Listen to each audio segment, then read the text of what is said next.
Good morning, children.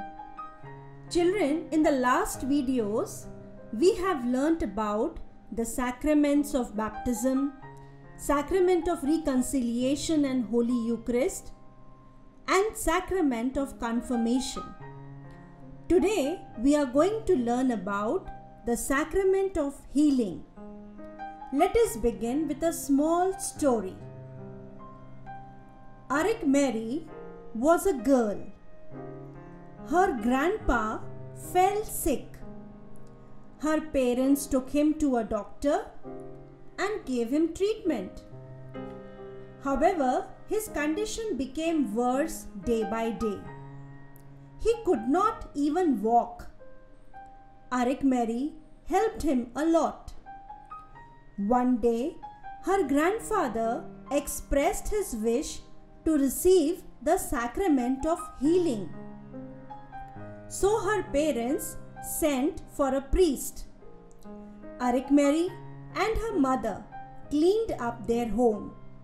They placed a table near his bed and spread a white cloth on it.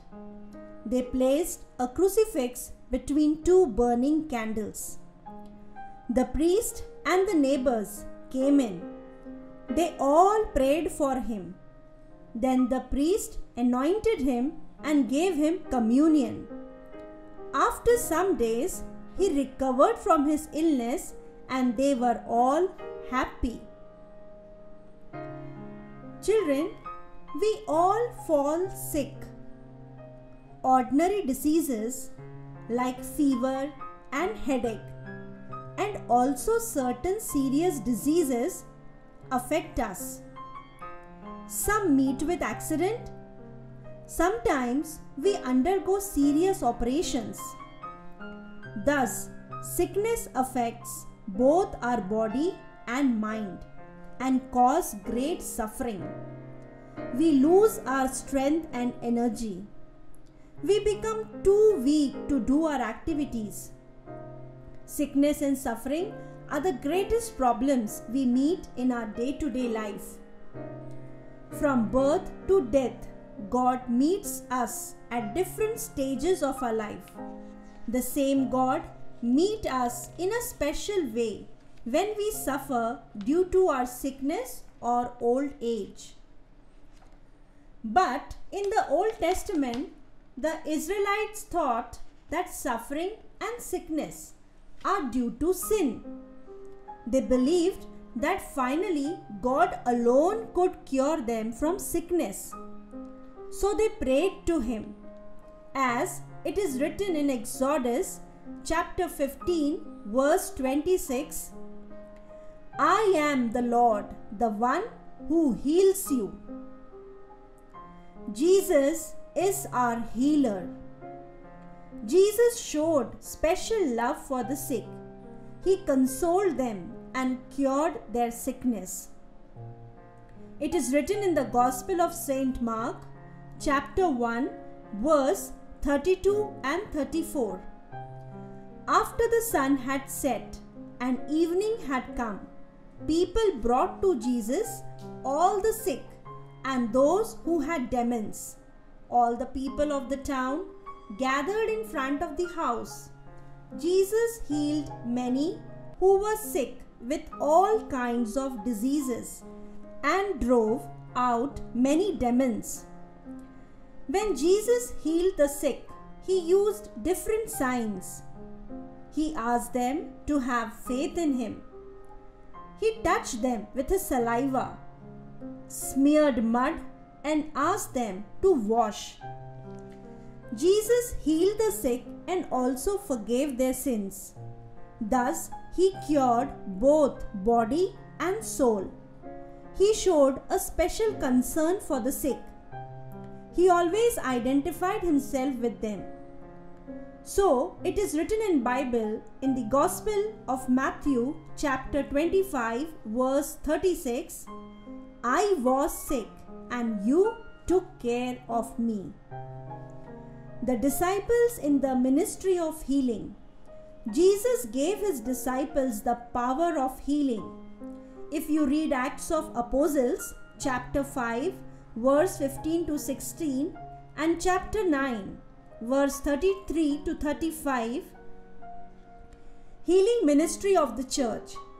Saint James speaks about this in his letter as follows.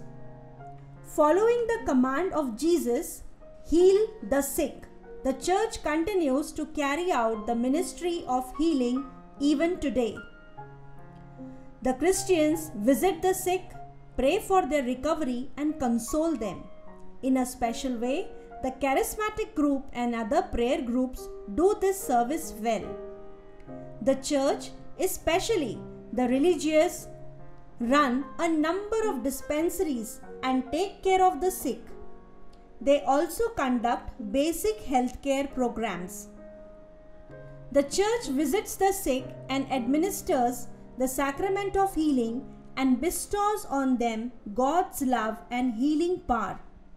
Jesus established the sacrament of healing, which is a great gift to the sick. Celebration of the sacrament of healing. The priest and the relatives come together around the bed of the sick person. The priest then invites the people to pray for the sick, that God's merciful love and the healing power may come down upon the sick, and that the sick may receive the strength to bear the sickness and also be cured of it. The priest administers the sacrament of reconciliation. Then the word of God is read. Everyone prays for the sick. The priest anoints the forehead and the hands of the sick with the oil of healing while saying the following prayer. Through this holy anointing, may the Lord, in His love and mercy, help you with the grace of the Holy Spirit. May the Lord, who frees you from sin, save you and raise you up. The priest then gives Holy Communion to the sick. After the concluding prayer, the priest gives his final blessing. The effects of the sacrament. The sick person who receives the sacrament of healing meets the risen Christ, receives the strength and the power of the Holy Spirit, receives the special grace to bear the sufferings of the sickness while participating in the passion of Christ, receives the power to fight against evils, receives peace and consolation, gets cured from the sickness, gets the motivation to have deeper faith in God, receives forgiveness for the personal sins, receives comfort and strength for the soul at the point of death. Thank you. God bless you.